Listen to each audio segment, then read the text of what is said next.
great to have both of you here with us today. The session is actually much awaited. We've already posted some of the keywords of the questions on the big screen, and later on you can just click the word you're interested in to talk about. Now the stage is yours.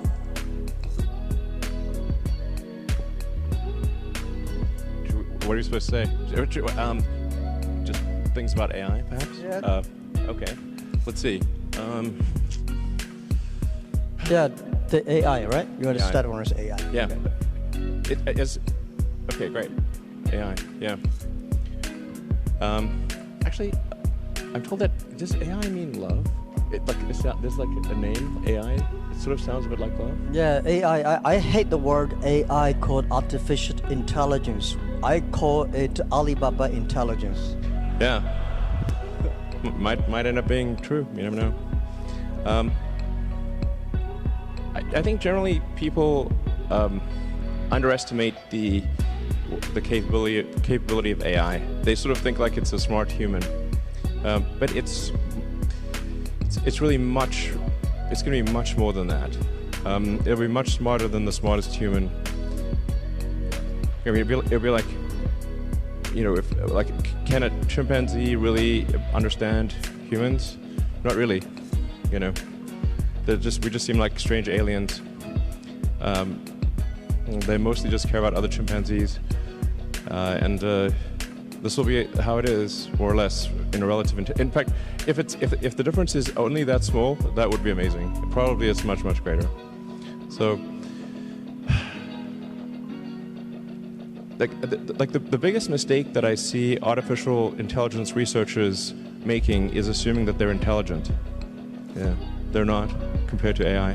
And so a lot of them cannot imagine something smarter than themselves, but AI will be vastly smarter, vastly. So what do you do with a situation like that?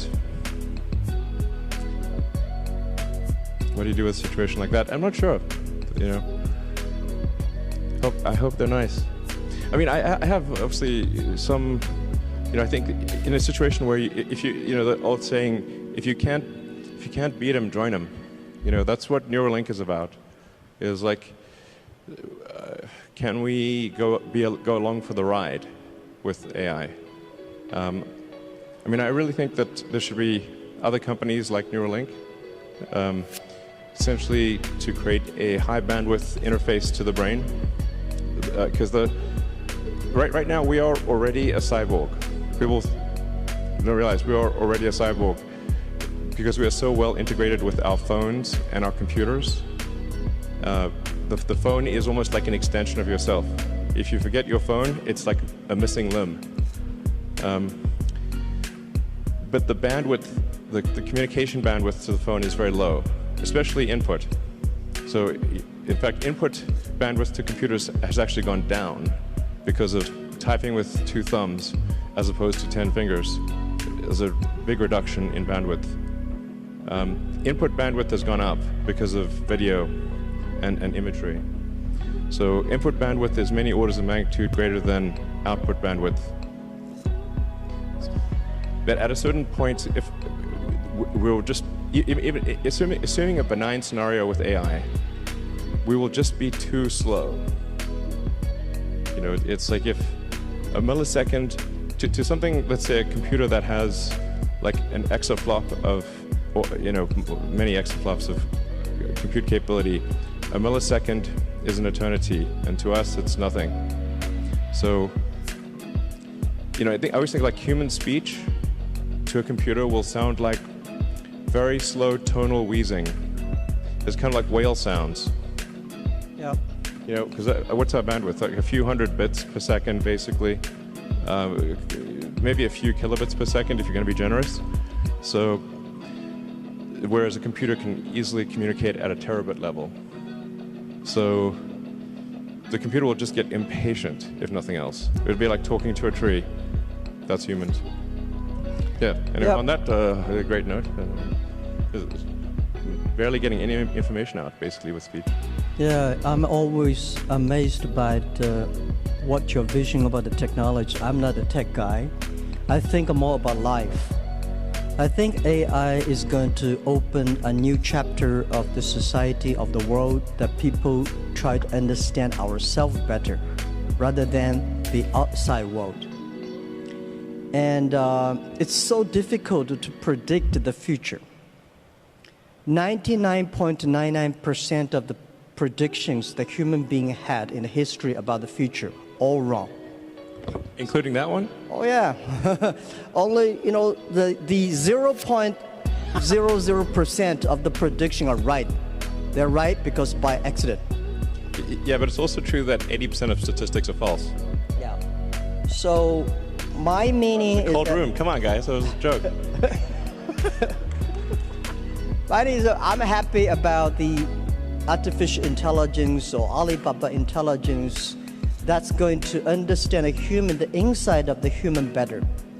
So when people worry a lot about artificial intelligence, people should have more confidence in themselves, because I think if a lot of solutions we don't have today, but there will be solutions tomorrow. We don't have solutions, but the young people will have solutions.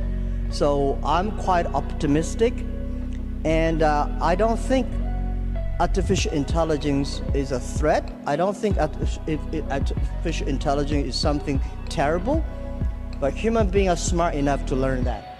And to me, artificial intelligence is just like, people worry a lot about this today are those people, I call them called college smartness. People like us, street smart, we never scared of that. We think it's a great fun, and we want to change ourselves to embrace it.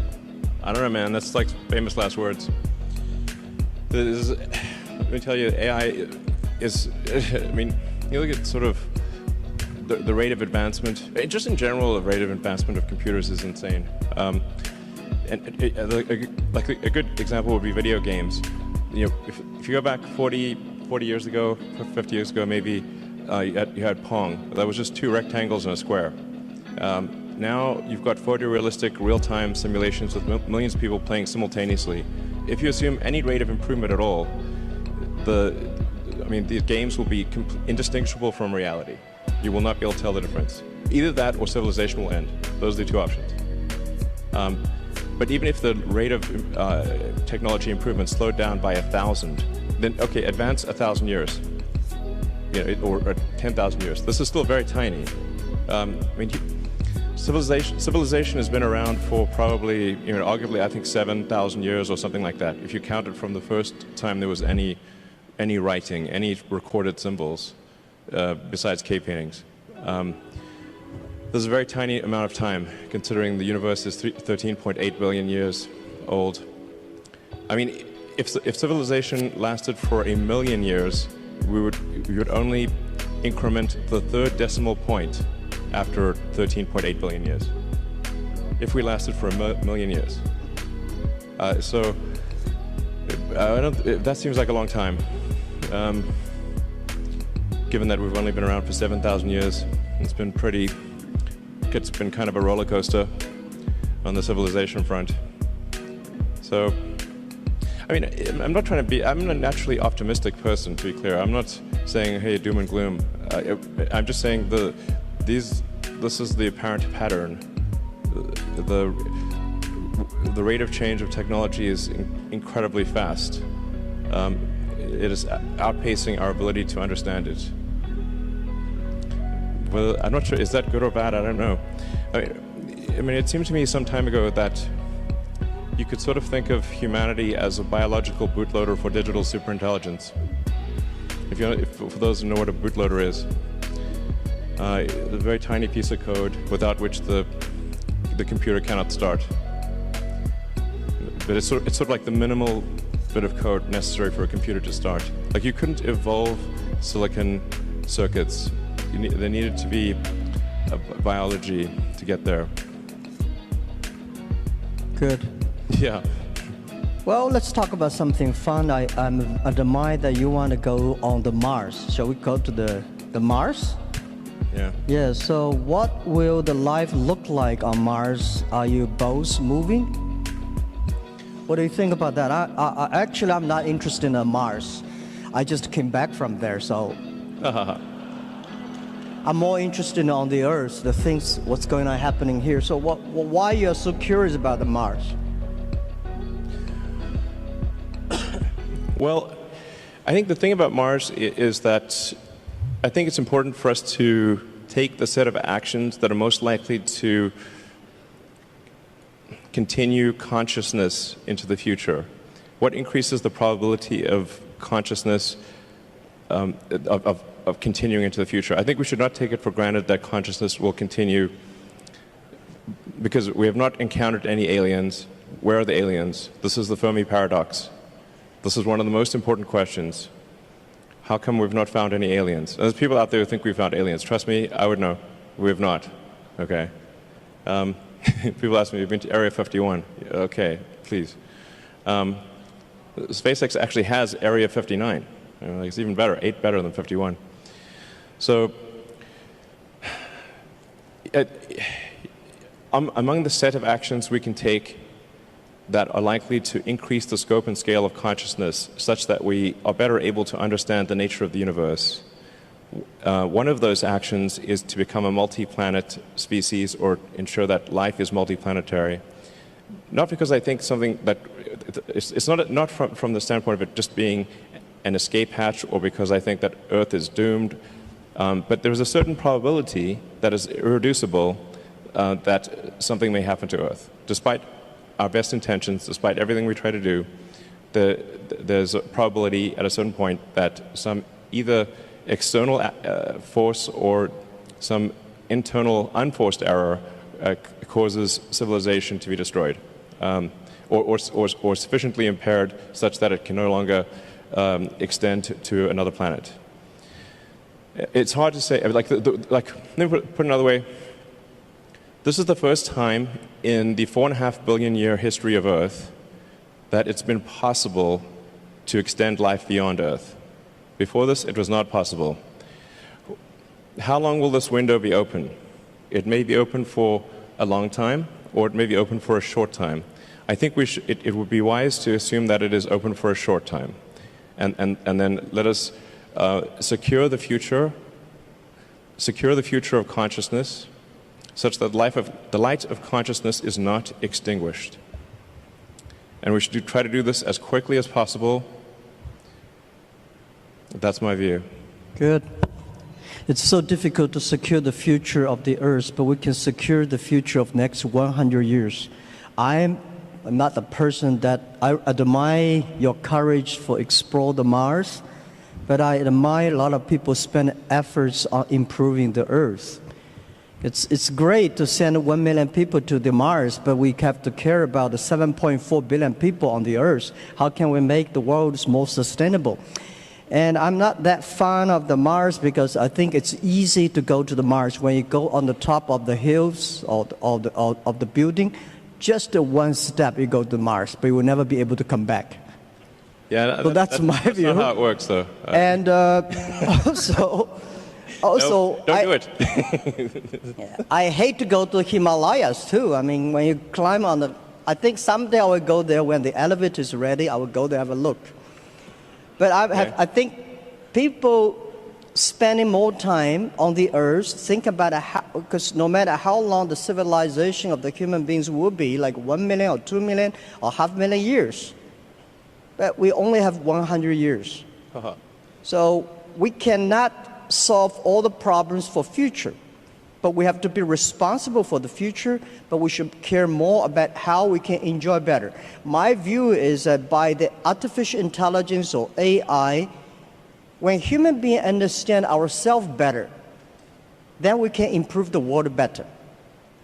Last 200 years, human beings tried to understand the other side of the world better, understand the other people better.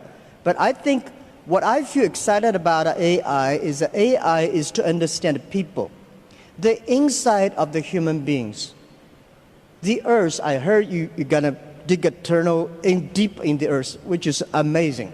I think, anyhow, every time when I read the news about you are interested in the outside space, I look at you with great respect. We need heroes like you, but we need more heroes like us working hard on the earth, improving things every day. That's what I want. Sure. I mean, to be clear, I'm very pro-Earth. Yeah. Great. That sounds great. To be clear, I'm very pro-Earth. When I say, us becoming a multi-planet species or making life extending life beyond Earth, expanding the scope and scale of consciousness, from a resource standpoint, I'm talking about less than 1% of Earth's resources should be dedicated to making life multiplanetary or making consciousness multiplanetary. So, I think it should be like somewhere in between how much we spend on lipstick and how much we spend on healthcare. Like, things like for the preservation of consciousness, we should spend maybe slightly more than we spend on cosmetics. That's my, and I'm pro-cosmetics. I like it. They're great. But there's probably worth spending, I don't know, somewhere like at least 0.5% of Earth's GDP on extending life to be multiplanetary. Maybe 1%, I'd say, seems like a good use of resources.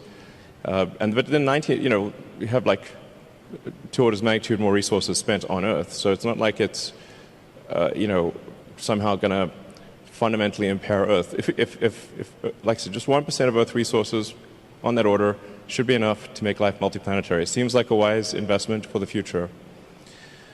And obviously I spend a lot of my time on sustainable energy with Tesla, with electric cars and solar and batteries and that kind of thing.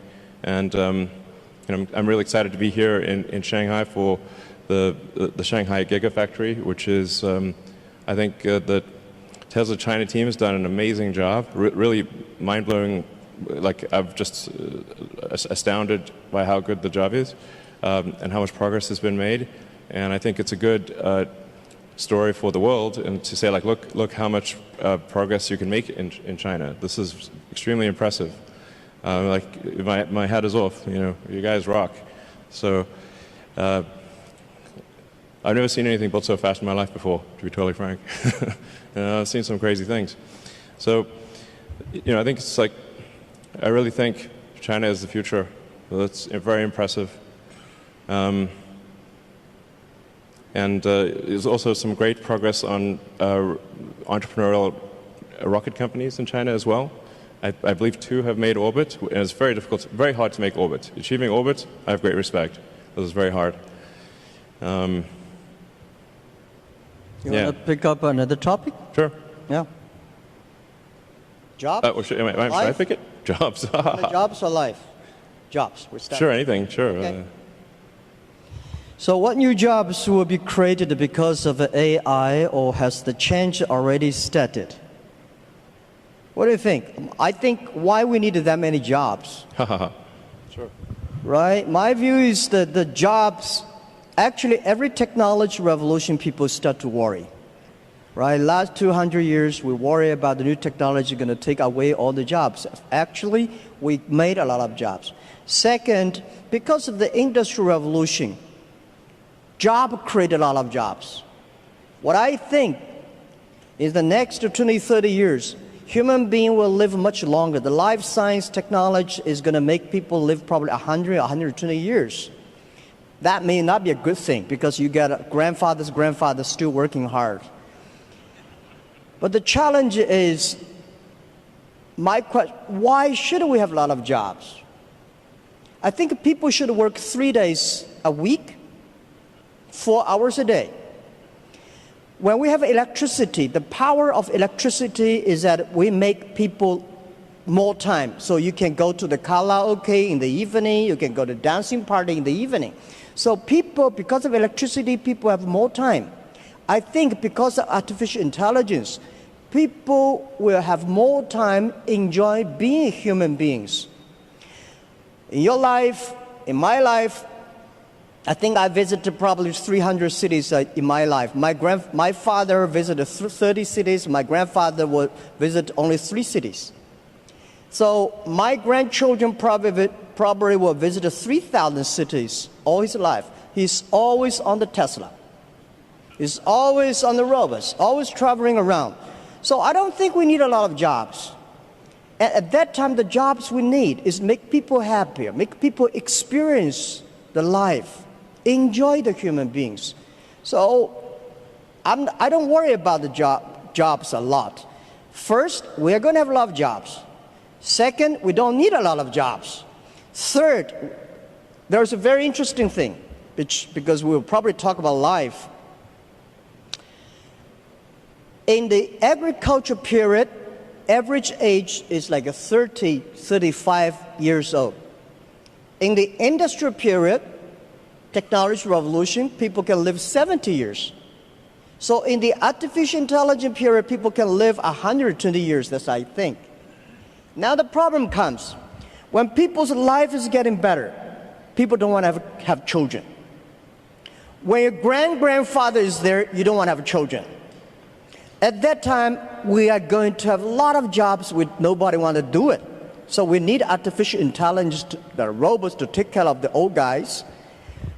For sure, you will not be happy, or you were happy, because when your grandfather said, oh, I need to work tomorrow, then that's a disaster. So I think we cannot predict the future, but we should be ready that we are going to enter into the area that everybody can live 120 years. And we have more new problems that come up. So that's my view about jobs. Don't worry about it. We will have jobs. Yeah. I mean, I think that, yeah, over time, AI will make jobs kind of pointless. Probably the last job that will remain will be writing AI software, and then eventually the AI will just write its own software. So, I don't know, I suppose I would recommend studying engineering, physics, that kind of thing, or working on something where people just want to interact with other people.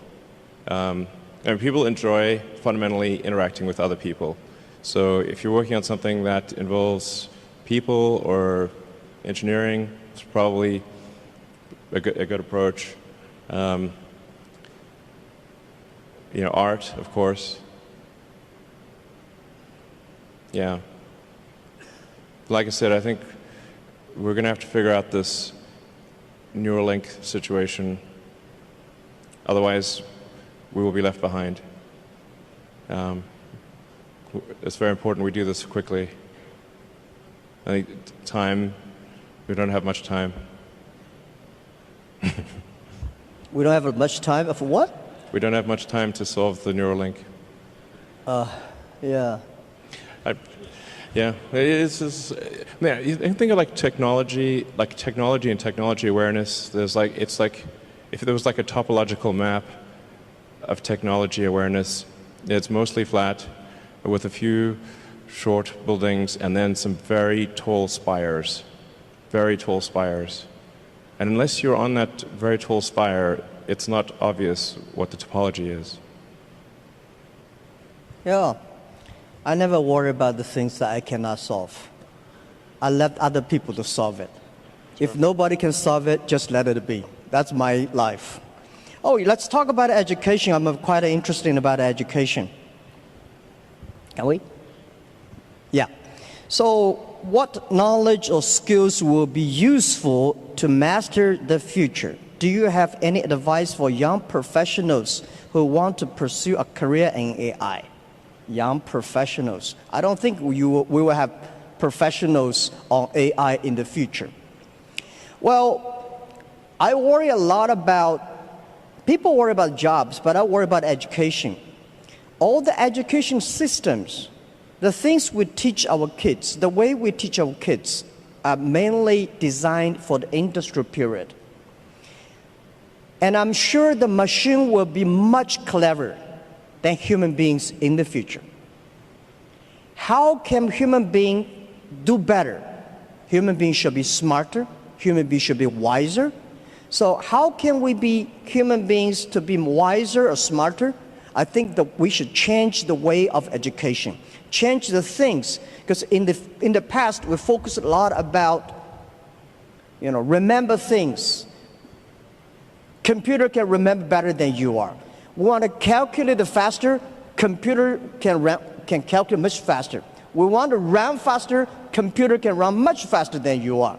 So human beings should have confidence by being more creative, more constructive. So how can we teach our kids to be more creative and constructive? And I think this is the key of the education. And I want spending more time on training kids on arts, on painting, on singing, on dancing. You know, on these are the creative things that make people live like humans. Don't worry about the machines.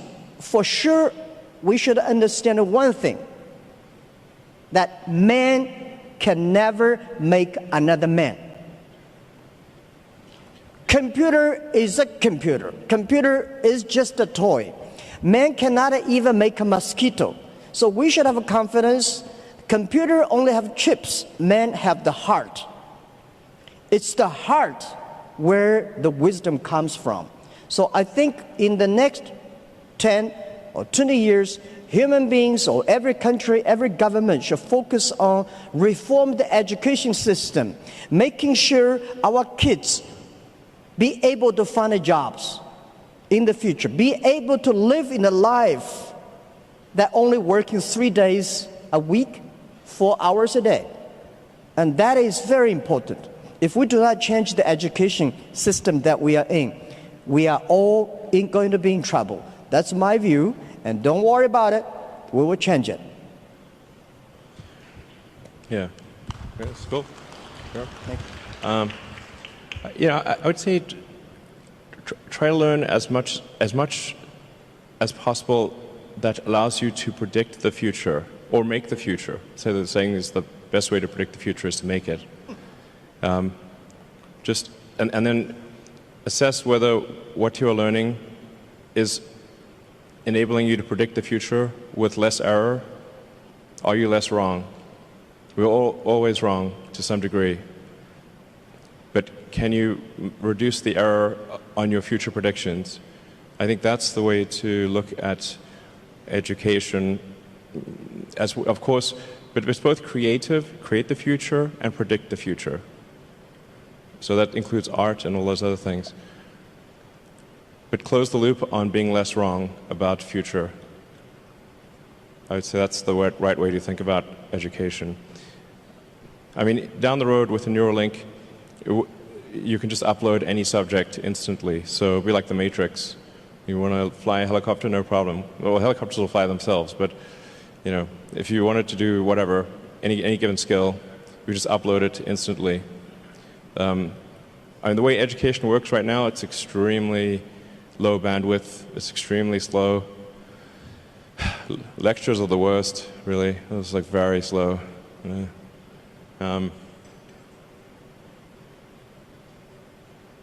Yeah, just try to predict the future with less error. This is very hard, as you were saying. I'm not sure it's 99.9%, but it's not very good generally at prediction of the future. But I think often people don't try. The first thing is try. If you don't try, okay, you know, you got to try, and then adjust based on the error of your prior predictions. Yeah, I think just to try is very good. We should always have the confidence to try the future. And I never worry about the errors and the mistakes. Errors and mistakes that are the best assets of human lives. And humans, I think that when people worry about the disasters that AI is going to bring in, I think it's not the disasters. It's the mistakes that human beings make. And trust human beings will be able to correct the mistakes and improve themselves. And that we need education. And this is what we think. In China today, we have 1,800 new babies born every year, which is not enough. We need to have like much more than that. But I think the best resources of the human beings on the or the best resources on the earth are not the coals, not the oil, not the electricity. It's the human brains. How can we make the human brains more creative, constructive? How can we making sure that the machines are always the toys and tools of humans rather than the control? So I never, in my life, and especially last 2 years when people talk about AI, say human being will be controlled by machines, I never think about that. I think it's impossible, right? It's impossible because human beings, they are different. Machines are invented by human beings. And according to the science, right, humans can never create another animal that is smarter than humans. Especially when you have so many smart people, it's impossible to make another smart people. I very much disagree with that. Okay. Yeah. That's good. Yeah. I mean, the first thing we should assume is that we are very dumb, and we can definitely make things smarter than ourselves. I mean, they didn't used to be humans, right? So our early civilization was very primitive. We didn't have any technology really. We're just like running around, you know, trying to not get eaten or trying to survive a winter. Now we have like heating and we grow food. This is all new stuff. So, you know, things have obviously gotten way more smarter than the past, way smarter. So that's going to continue. We are not the last step in evolution. So the most important thing, like I said, the most important mistake I see smart people making is assuming that they're smart. They're not. Yeah. So give me an example, what the animals or things that a human being made that is smarter than human beings? Well, computers actually are already much smarter than people on so many dimensions. We just keep moving the goalposts. So we used to think, like, for example, being good at chess was an example of a smart human. And then Kasparov was crushed by Deep Blue in '97. That was a long time ago. 22 years. I mean, right now your cell phone could crush the world champion at chess, literally. Go used to be thought of as something that humans were better at than computers. Then Lee Sedol was beaten 4-1 by AlphaZero. Then a new version of AlphaZero, oh, sorry, I should say AlphaGo. AlphaGo beat Lee Sedol 4-1. Then there's AlphaZero. AlphaZero crushed AlphaGo 100-0. Now it's just pointless because it just keeps playing itself. Humans are trying to play a computer Go is like trying to fight Zeus. It's not going to work. Hopeless. We're hopelessly inadequate. In terms of rendering, basically, there's just a smaller and smaller corner of intellectual pursuits that humans are better than computers, and that every year it gets smaller and smaller, and soon we will be far, far surpassed in every single way, guaranteed. 100%. Or civilization will end. Those are the two possibilities. Okay. Yeah, my view is that computer may be clever, but human beings are much smarter. Yeah, definitely not. Clever is very academic, is knowledge-driven. Smarter is experience-driven.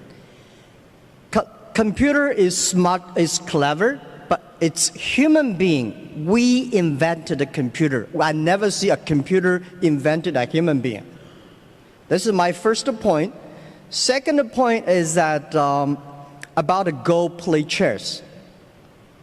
It's stupid to compete with a computer on play Go. Just like 100 years ago, when human beings created cars, so human beings said, I can run faster than a car. It's impossible. It's only stupid people to compete with a car who run faster. Go is designed for human to play with human, right? The chess is designed for human to human. Why should a human to fight against a computer? So I never ever play chess or Go with computer. I'll be happy to see two computers fight each other. I'm not interested in play Go with chess.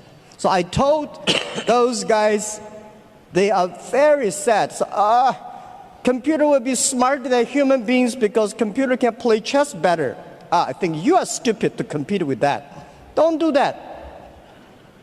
So we always do things we are good at. Sure. Okay. Well, what would be an example of something that humans are better than a computer at, and then let's see if that happens. Well, computer is only one of the clever tools that human created. And computers are clever, but there will be more tools that human beings will create, much clever than computers. That's my view. Yeah. Okay, well, let me tell you, like, my view on AI is essentially you can view the advancement of AI as solving things with increasing degrees of freedom. So the thing with the most degrees of freedom is reality. But AI has steadily advanced, solving things that have more and more degrees of freedom. So obviously something like checkers was very easy to solve. That we could solve with classical software, classical computing, not really all that challenging. And in fact, there is a complete solution for checkers, meaning it is literally impossible. Every version of checkers is known. And then there's chess, which was also it had many more degrees of freedom than checkers, many orders of magnitude more than checkers, but still really, I would say, a low order of magnitude, low degree of freedom game. Then there's Go, which had many orders of magnitude more degrees of freedom than chess. So it's really just stepping through orders of magnitude of degrees of freedom. This is the way to, I think, view the advancement of intelligence. Yeah. And it's really going to get to the point where it just can completely simulate a person in every way possible, like many people simultaneously. In fact, I mean, obviously there's a strong argument we're in a simulation right now. It sort of reminds me of that joke of, like, you know, if life was a video game, what would be the review? And it's like, well, the graphics are incredible. The plot is confusing. The respawn takes a long time. You know, that's a video game. That's life. I mean, if life was a video game, respawn takes 20 years to spawn a human being and have them be fully conscious. I'm worried about the birth rate, which you alluded to earlier. Contrary to, like, most people think we have like too many people on the planet, but actually this is an outdated view. This is assuming that AI is fine, assuming that there's a benevolent future with AI. I think that the biggest problem the world will face in 20 years is population collapse. Collapse. I agree. I want to emphasize this. The biggest issue in 20 years will be population collapse. Not explosion, collapse. It's very easy to see what the world will look like in 20 years because humans have a 20-year boot sequence. So like you say, okay, well, who was born last year? Okay, now you know what the world look like in 20 years. It's that easy. I absolutely agree with that. The population problem is going to be facing huge challenge. 1.4 billion people in China sounds a lot, but I think next 20 years we'll see this thing will bring big trouble to China, and the population decreasing of the speed of population decreasing is going to speed up. Yeah. And you call it collapse. I agree with accelerating that. Collapse. Accelerating collapse. And then the common rebuttal is like, well, what about immigration? Like, from where? You know? Yeah, you want to go to space, you know, the Mars will immigrate. Yeah, Mars needs people here, too. probably. Like, Mars needs people. Yeah, Mars needs people. You know, there's 0 people there right now. So right now it's a machine planet. There's only some robots there. This is something that we should pay special attention. That's why the 18 million new babies born in China, which was less than only 1% or something, we should spend more time create these people and treat life better. But also, I think about the AI. There's another thing which, Elon,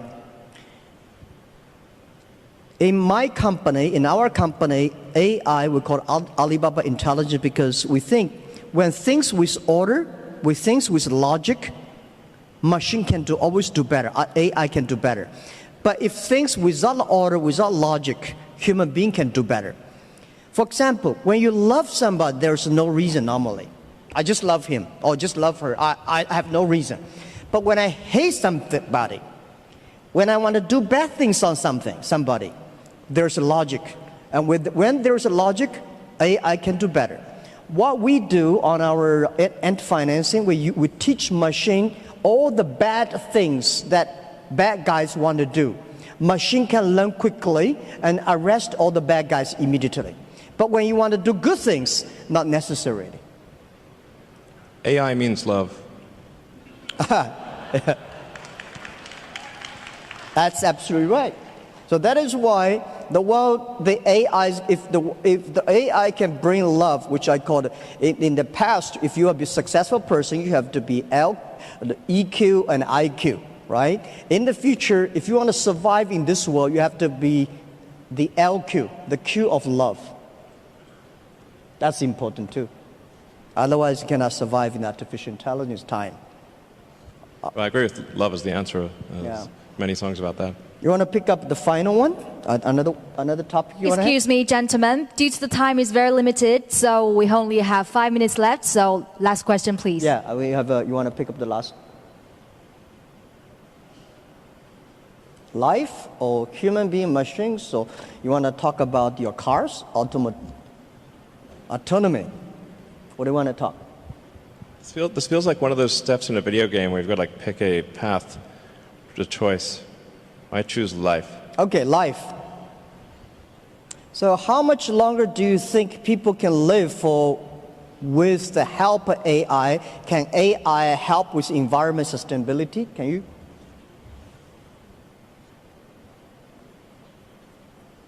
I think, first of all, I think humans will solve environmental sustainability. I do not mean to suggest complacency or that we just take it easy. In fact, this is a self-fulfilling or unfulfilling prophecy. We must take immediate and dramatic action, and continue the momentum towards environmental sustainability. And China is actually the world leader in this. In fact, I'm not sure how well it is known outside of China, just how much China is a world leader in environmental sustainability. It's extremely impressive. I mean, I think half of all the electric cars in the world were made in China last year, something like that. So, I don't mean to suggest complacency, but I do think humans can and will solve sustainability. If we can do the neural lace, then I think, or the neural link, essentially, the age will not matter that much. You can simply save your state and restore your state, like a saved game, essentially, something very close to that. I do think we can solve biological aging if we really wanted to. You'd have to make DNA changes, but we're obviously just on a clock. All organisms are. I mean, you could take a fruit fly, for example, and you could give it yoga, sort of have it do daily yoga and have a very healthy diet, and it's still going to live for 3 weeks, maybe 4 weeks. So environmental factors are relatively minor for extending life. You have to change the DNA. And so the question is, like, will people be okay with changing the DNA? That's the thing about extending life, and probably people are a little bit reticent about that, but that's essentially the thing that needs to occur to extend life. You've got to stop the DNA clock somehow. I don't know if we should work on this or not. I think, frankly, it's probably a good thing that we do eventually die. There's a saying, like in physics, like even physicists, which are generally quite objective, is like the saying, like, old physicists don't change their mind; they just die. So maybe it's good to have this life cycle. Yeah. Yeah. Well, I think AI can definitely help the environment sustainability. And when human beings know themselves better, human beings will be smarter and will be wiser. The difference between clever people and smart people, or wise people. Smart people knows what he wants and how he can get it.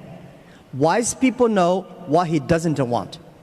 So when human beings using artificial intelligence, they will understand themselves better. And I think there will be millions of ways people will live in a healthy earth and protect the healthy earth.